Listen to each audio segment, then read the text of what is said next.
It's almost archery season. What do your groups look like? And how does your arrow sound flying through the air?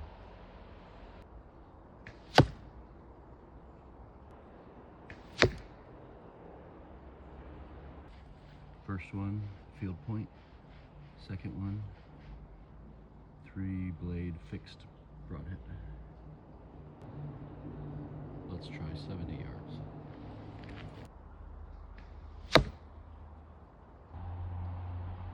I set the camera at 30 yards to hear more air movement instead of target impact.